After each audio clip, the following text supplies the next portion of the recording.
Welcome back, everyone. We continue talking about the NCAA tournament, the ACC tournament, the Big Ten. All this stuff's happening this week, and then it'll be Selection Sunday, and people are wondering about Pitt. A disrespected team in many ways. They could have won the ACC regular season championship last night with a win, and they played tight all the way through, lost by 278-76. So, Andrew, if they lose in the first round of the ACC tournament against either Florida State, I would think most likely, or Georgia Tech. They're out. Is Pitt out? I think we saw it happen last year. Wake Forest was fifth. They had 21 wins. They won 13 games. They lost to Boston College Wednesday. They had the ACC Coach of the Year and the ACC Player of the Year. Pitt might have both of those things with Burton and. What was their conference record? They were 13-7. Pitt's 14-6, a one-game difference. So. And the computers don't give Pitt. But here's love. the thing, you could take Lenardi gets like 66 out of 68 teams right every year. One of those guys. He's got Pitt right now as one of the last group of teams that doesn't have to play the play-in game. If they suffer a loss to a bad team, and then you get upsets in conference tournaments that steal bids from teams, man, you're really going to be sweating Selection Sunday, Bob. Well, there's no doubt they'll be sweating. I still think they'll get in. Over West Virginia? Somebody like West Virginia. Not over West Virginia. I think West Virginia is probably in. solidly How about Penn State? That's a debate on That's a great question. What about Pitt, Penn State in a play-in game? You better be there if that happens. They better fly you there. That would be I'd incrinculant. walk there for that one. Right? What are you talking about? I want to see that one. That would be awesome.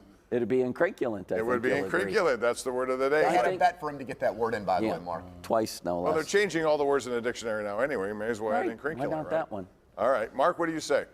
Oh, I think they'll get in regardless because I think they will win. I understand the question if they lose.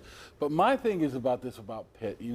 I'm going to steal this one from our good buddy Craig Wolfley. He normally says, Gadzooks. I look at analytics, right? Chaluch. Analytics might say they're out if they lose that game. I'm going to go with Ialytics. That Pitt team to me just looks like a tournament team. I don't know why. If your last impression is you lose to Florida State on a neutral court. How important is the ACC tournament to them? But that team can go in there, and if they get in as an 11 seed, I think they can win a couple games. I agree. That's how good they have they a can mature be. team. They can lose. I agree with that. Lenardi has them as a 10. Passed the eye test. No, right now is a 10. Yeah, the last of the 10s. But that was before Penn State won today. That might change things. Now Penn State's the last team in. So okay, we'll see. Last I saw, he had them as a 10. So they lose, they go from 10 seed to out? You could. I could.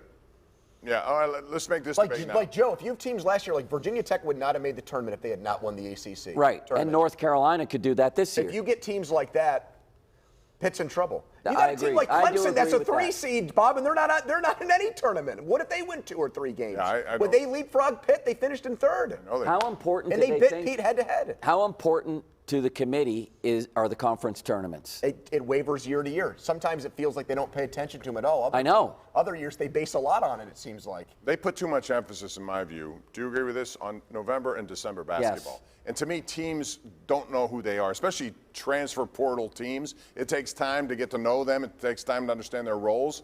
I think you should grade this a little differently than what the computer does and what they do. Sort of how you're playing lately, right?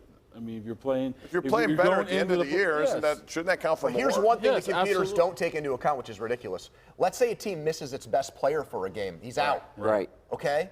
That doesn't get taken into the formula. You then beat that team that was out a 15-point score. It's not like the net flags the game and says, wait a minute. No, but Jerry Palm told us the other day that the committee does take that into consideration. But then they have to go every game and, put a little I wonder, my thing is, are they that thorough where they're actually doing that? Or you can look at Pitt at Notre Dame. Did any other team in the conference go into Notre Dame in that type of environment? To me, that's... No, and they got killed for that loss in the metrics. I'm with Joe on that. That was not your average game there. It's not. They had everyone there, all the guys who played for Mike Bray. It was an emotional And if you don't take situation. the human element with things like that into it, then just go strictly computers.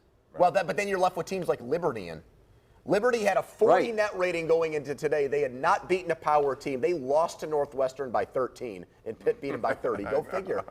Remember the old Danny Fortson days where he broke his leg late in the season? Yeah. Yes. Kenyon Martin. Oh, Kenyon Martin. What did I say? Yeah. Danny Fortson? Yeah. I was close. Same I'm glad you're here to look up. Same team, right? Yeah. Same thing, What's right? your point?